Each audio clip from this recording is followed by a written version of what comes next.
Olá!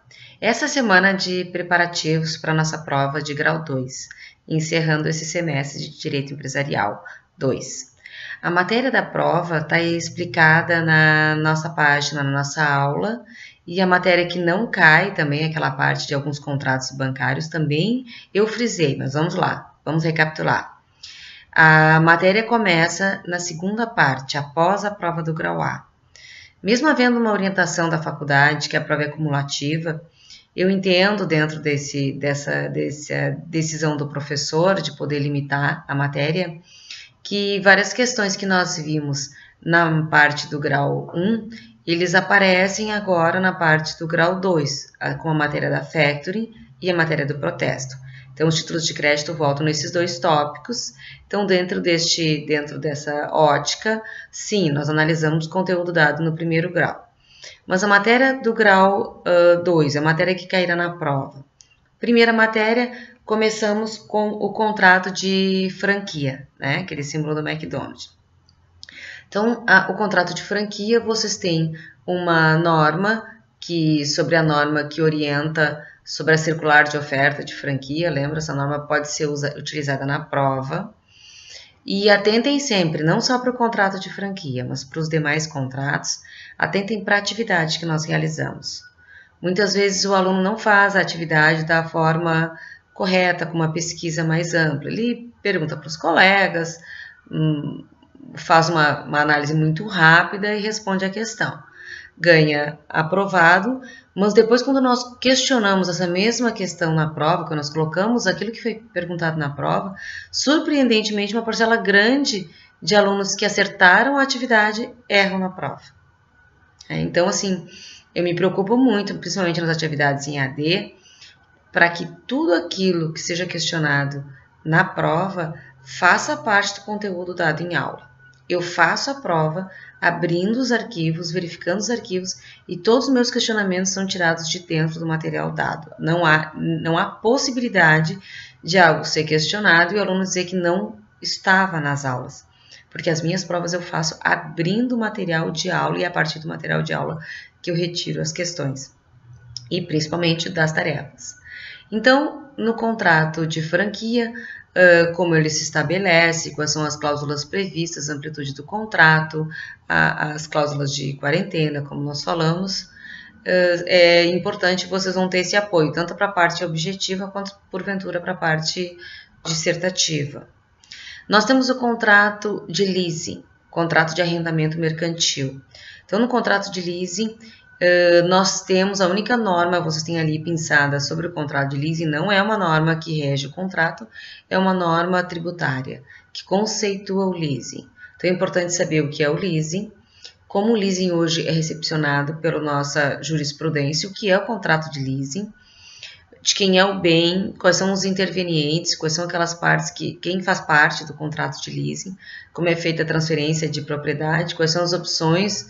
Lembram do contratante do leasing, que é um contrato de locação, com no final opção de compra, opção de renovação, a opção de devolução do bem, que são as três opções do contrato de leasing, sendo que no Brasil se adota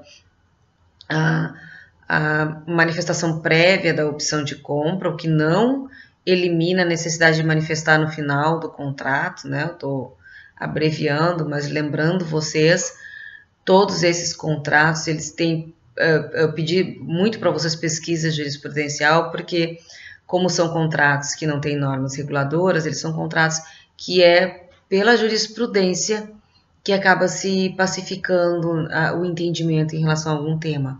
Jurisprudência que mesmo no contrato do leasing, fiz questão de trazer a mudança dessa jurisprudência, né? Entre as duas súmulas cancelada e a nova súmula, que não é nova, os alunos até me surpreenderam, professora, mas não é novo? Né, a nova súmula, faz mais de 10 anos, faz 15 anos a súmula, eu falo, pois é, e eu faço a atividade, faço a correção, coloco na página principal, e surpreendentemente ao renovar, ao questionar isso em aula, alguns alunos erram a questão, apesar da gente ter frisado, acho que é um pouquinho de falta de atenção, então é importante verificar isso. Então nós temos o contrato de leasing, que é um contrato também atípico. Nós falamos sobre o contrato de shopping center. Então, esse contrato de shopping center que tem bastante cláusulas questionadas. Nós temos a cláusula de raio, temos a cláusula de quarentena que vocês fizeram, desculpa, a cláusula de res esperata que vocês fizeram atividade. Muitos trouxeram na sequência de jurisprudência, mesmo assim eu considerei, trouxeram a legalidade ou não da cláusula da res esperata, mas em decisões que não abarcaram bem o significado dela, né? A questão do trabalho não era res esperata para um shopping center que já está em funcionamento, mas é para um shopping center novo, né? Para um shopping center novo.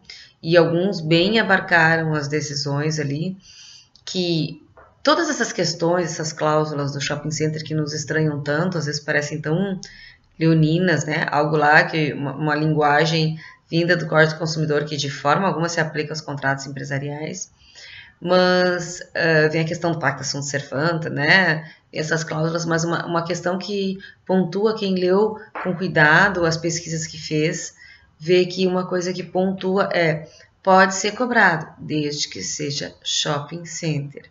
E shopping center é um conjunto organizado, onde prevê segurança, prevê uma gestão, prevê uma convenção de condomínio, né? Não é uma galeria que eu coloco um porteiro e alugo umas lojas e boto o nome de shopping center. O nome eu posso colocar o que eu quiser.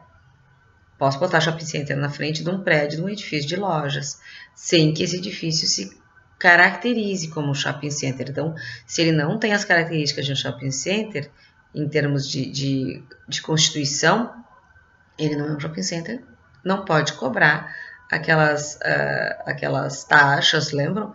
Agora está se questionando, tem juízo tal do 13º, aquele 13º locação, se tem falado muito com a crise econômica, tem se questionado muito sobre as reavaliações, né, e os acordos, né, os acordos entre lojistas e entre o empreendedor do shopping center pela crise econômica que o Brasil está passando. Então, tem parecido bastante. Nós falamos também sobre a factoring, e na factoring nós voltamos aos conceitos de título de crédito, porque lá nos títulos de crédito nós tínhamos dito, título de crédito circula mediante endosso, que faz com que todos os cobrigados se mantenham responsáveis pelo título. Ocorre que em algumas vezes a gente dizia assim, um título prescrito, neste caso, o título não à ordem, o título de crédito ele vai circular mediante cessão de crédito, lembram? Então, a gente já fazia uma remissão a esse contrato de factoring. Factoring, então, é aquela atividade que antecipa recebíveis, mas não só isso.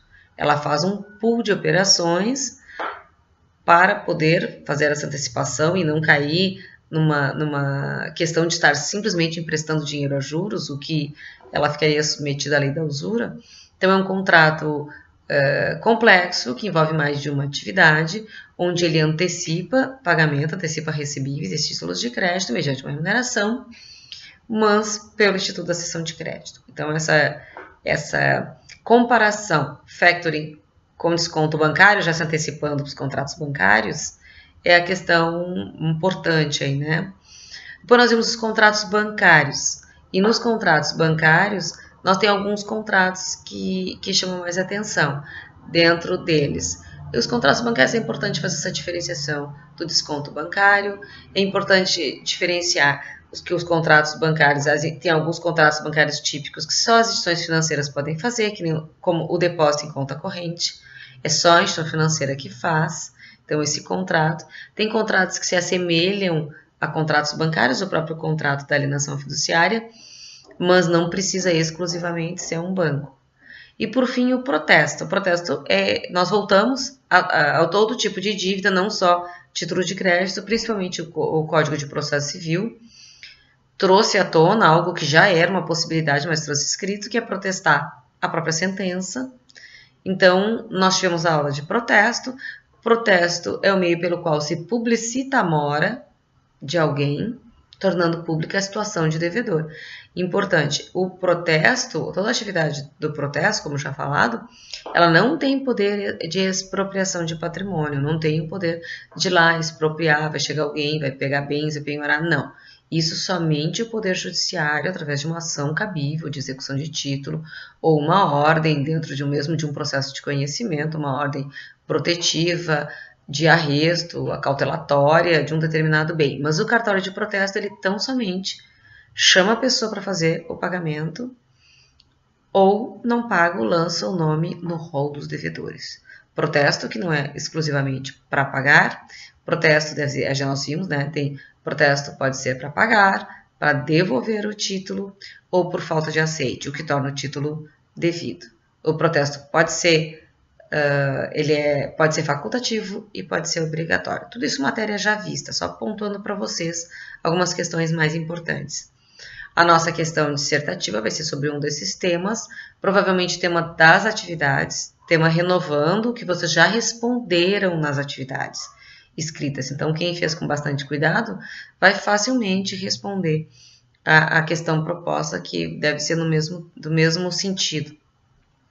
E as questões objetivas com consulta, então, só a norma. Lembrando que nós não temos muita norma para esses títulos, então não mudaria muito. Vocês precisam ter acompanhado o desenvolvimento das aulas mesmo. Nós temos aquela atividade extra, que vale 0,8, e no final, então, como vocês sabem que o link de vocês no Moodle, ele é fechado, ele tem 4 pontos para as atividades e 6 pontos para a prova. Então, porventura, aquela pessoa que fez 4 pontos e fez a atividade extra, vocês estão percebendo o lançamento da nota, que eu vou deslocar para um ou para outro local esse 0,8. Né? Quem tirar 10, quem tiver 4 e tirar 6 na prova, aguarda, conversa comigo o semestre que vem, se estiver fazendo empresarial 3, né? Vai ficar com um bônus. Aí a gente vê o que a gente faz. Certo? Senão eu vou distribuir, se Deus quiser, todos com bastante nota, distribuo entre os 2 tópicos, porque eles têm um limite em cada um deles, como eu falei. Tá ok? Bom estudo a todos, utilizem os fóruns se precisar, ou então um fórum geral, né, da disciplina, e eu chego em sala de aula às 6h30, nossa prova começa às 7h15, então também alguma dúvida pontual a gente pode conversar em sala de aula. Tá ok? A sala de aula é dada ali no pórtico, né? Como é a nossa sala.